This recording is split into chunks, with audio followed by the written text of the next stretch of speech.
Alors, le marché des maisons de campagne est-il vraiment en plein boom? On en parle avec vous, Loïc Quentin. Bonjour. Alors, bonjour. Merci d'être là. Vous êtes le président adjoint de l'AFNAIM. Alors, les confinements à répétition ont redonné ou ont donné des envies de verdure et d'espace, notamment aux citadins. C'est confirmé, enfin, dans ce que vous voyez, vous, à l'AFNAIM, avec toutes les remontées du terrain, de cette demande. Il y a un vrai boom pour les maisons de campagne? Vous avez raison. Ou c'est juste un truc de Parisien? Non, ce n'est pas un truc de Parisien. Au départ, on avait pensé effectivement que le télétravail amenait de nouveaux comportements. On était extrêmement sceptiques et notre conférence de presse nous a confirmé que c'était bien une tendance réelle et une tendance de fond aujourd'hui qui s'affirme. Alors, maison de campagne ou résidence secondaire, mais peu importe, je dirais. Oui, c'est résidence secondaire au sens large. Voilà, au sens large, puisqu'on peut très bien opter pour un choix sur le littoral ou alors à la campagne. Finalement, ce qui est important de constater, notre conférence de presse, on a pu révéler que, d'abord, le marché a montré toute sa dynamique, quel que soit, sur le principal ou le secondaire. Mais il est vrai que quand on parle secondaire, maison de campagne ou littoral, le volume des transactions a quasiment explosé en 2020 parce qu'il était de 10% du volume total des transactions en 2019. Une transaction sur 10 concernant la résidence secondaire. En 2019. Il est passé à 17%. En 2020. Oui. Un quasi-doublement. Quasi-doublement. Autre chose également... Et ça continue ou pas? Ou c'est trop tôt pour le dire en 2021? Est-ce que le soufflet retombe? Oui, ça continue et on va rentrer dans les détails de marché, toutes ces tensions et ces difficultés justement à satisfaire une demande aujourd'hui qui est extrêmement présente. Sur un plan général, quand on le voit, l'augmentation générale des prix, c'était de 5,1 moyenne France. Les appartements 5 points et les maisons 5,2. Mais ce qui est caractéristique, c'est que en une année, les prix des maisons ont une augmentation 2 fois plus rapide. On est passé de 2,6 à 5,2 en un an. Maison de ville, là, pour le coup, maison en général. Maison en général. Mais ce qui démontre quand même, pour les Français, une forte appétence pour trouver un nouvel espace de vie, et notamment, quasiment impossible au plus près des villes, mais on est obligé d'aller de plus en plus loin.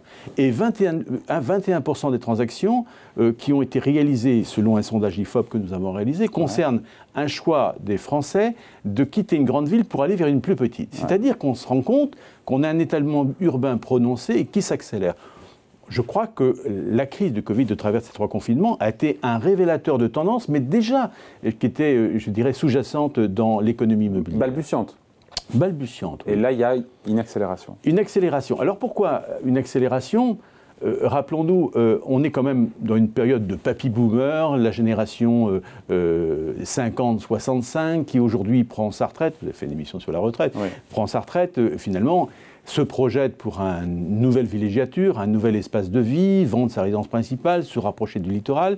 Et c'est une lame de fond, une tendance de fond qui a été accélérée et qui finalement s'est concrétisée pendant le Covid.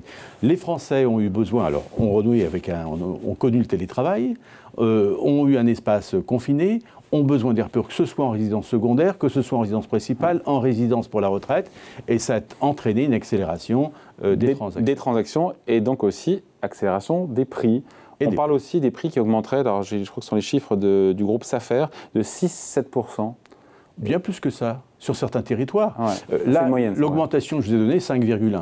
Et c'est moyenne France. Oui. Mais ça, c'est toute maison confondue. Moi, je vous parle résidence secondaire. On intègre Paris, c'est moins 0,9 sur l'année 2020. Qui plombe un peu les chiffres.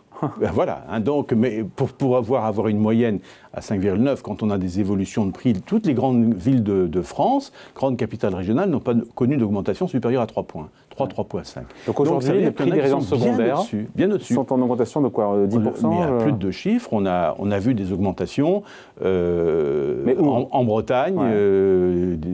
Je cite par exemple 17%, une commune, je n'ai plus en tête. Vous prenez les Sables d'Olonne, 12% d'augmentation. Alors ça, c'est la conjonction de quoi? C'est simplement le fait que d'abord, ce sont des micro-marchés qui sont facilement déréglés. Pourquoi? Parce qu'à un moment où il y a une forte demande qui arrive, il faut que l'offre corresponde. Or, qu'est-ce qu'on a constaté dans les intentions de vente des vendeurs?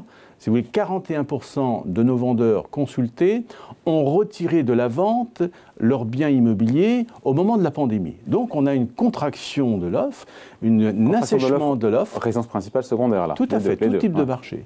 Assèchement de l'offre. On conserve son patrimoine et on l'oppose effectivement à un excès de demande. Et je dirais bien un excès de demande parce que ça a été un véritable rush. Alors ça, c'est de nature à faire gonfler les prix. Mais ces prix n'ont pas augmenté de la même façon sur tous les territoires.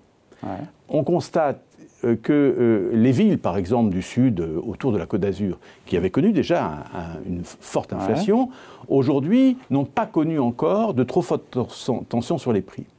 Alors que des villes qui étaient moins convoitées ou qui étaient un peu plus en panne que d'autres, je prends les Sables d'Olonne en Vendée par exemple, elles ont connu un véritable rush et il y a eu un rattrapage des valeurs. On a vu des augmentations de 12 points, 14%. Mais ce n'est pas forcément uniquement l'augmentation des prix à 2 points, ne concerne pas uniquement les résidences secondaires, qu'elles soient résidences de campagne ou résidences de bord de mer. Ouais. C'est aussi certaines villes de France qui ont été largement impactées par cette crise. On est le pays plus que jamais des résidences secondaires. Je crois que c'est 3,5 millions de résidences secondaires en France. Oui. Prix moyen d'une maison de campagne, selon le groupe Safer, 184 000 €. On est sous les 200 000 € pour une maison de campagne. Oui, oui, tout à fait, mais ça correspond au prix moyen d'une maison France Acquisition principale. Ouais.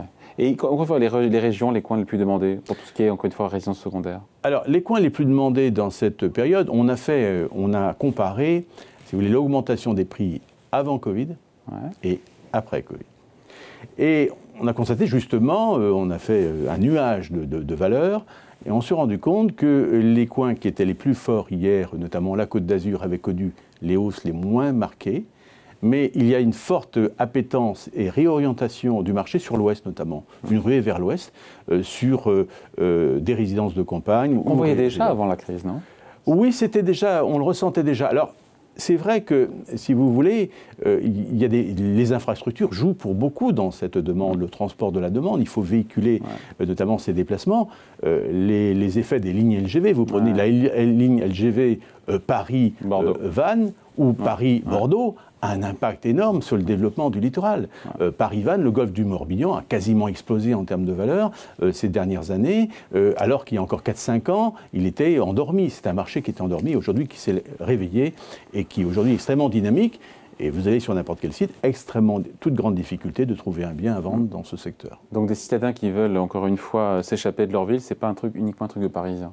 Ah non, parce que souvent on a dit c'est l'heure, la Normandie autour de Paris, tout. Mais en fait voilà, aujourd'hui le phénomène dépasse largement le... Je crois, et au-delà, alors on a parlé résidence secondaire sur la côte, on parle maison de campagne, mais il y a quelque chose qui est caractéristique d'entre notre analyse économique qu'on en a fait. On s'est rendu compte que le secteur rural, qui autrefois était l'oublié, qui était en chute permanente en termes de valeur, dont personne ne voulait, se réveille soudainement avec un prix, une augmentation des prix inégalée jusqu'alors de 2,4% sur une année. Oh, c'est pas énorme, 2,4%. Non, mais ça marque un réveil des territoires, un changement de comportement dans le parcours résidentiel des Français. Vous savez, quand vous allez être 2 jours ou 3 jours en télétravail, si ce modèle s'inscrit dans les nouveaux modèles économiques, on va avoir un changement de comportement avec son habitat principal et avoir une réorientation de lieu d'habitat.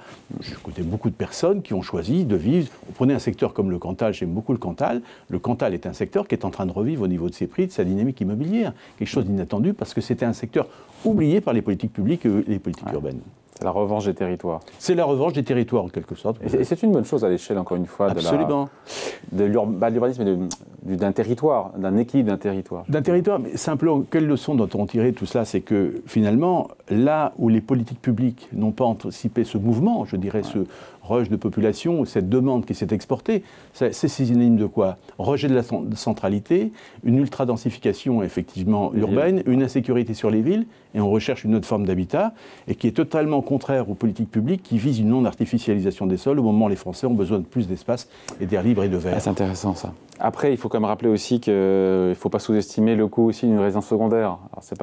Il faut quand même rappeler qu'il y a des impôts, il y a l'eau, l'électricité. Vivre à la campagne n'est pas forcément résidence secondaire. Non, mais si on reste sur une résidence secondaire. Alors, résidence secondaire, c'est un coût, mais c'est un marché qui est marginal, qui correspond à une partie de la population. Marginal, quasiment 20% aujourd'hui des transactions, c'est plus marginal. Oui, 17%, mais on est dans, je dirais, c'est un épiphénomène qui ne durera pas, je pense. Il y a eu un grand rush en volume de transactions. On est plutôt sur une moyenne de 8 à 10% l'année. On y reviendra, au-delà du rush, là on reviendra sur la tendance de fond, à savoir moins de 8% des transactions se font sur les résidences secondaires. Selon vous? Oui, on y reviendra. Il y a des alternances, si vous voulez, en économie, surtout sur le marché de l'immobilier. Il y a des stop and go, comme en matière de comme dans d'autres secteurs. Et puis, voilà, rien n'est flat. Effectivement, c'est soumis à des allers-et-vient. Mais on est bien en plein boom, en tout cas, aujourd'hui. Ça fait un an que maintenant on est en plein boom sur les résidences secondaires. Oui, on est en plein boom. Le marché est quand même porté aussi par, vous le savez très bien, par des facteurs, des taux de crédit extrêmement incitatifs. 1,11%, on n'a jamais un taux d'emprunt sur 20 ans aussi bas, donc qui permet effectivement de doper et de donner un pouvoir d'achat suffisant aux ménages français en résidence secondaire ou en résidence principale. Allez, merci beaucoup. Explication signée Loïc Quentin, donc président adjoint de l'AFNAIM. Merci. Merci.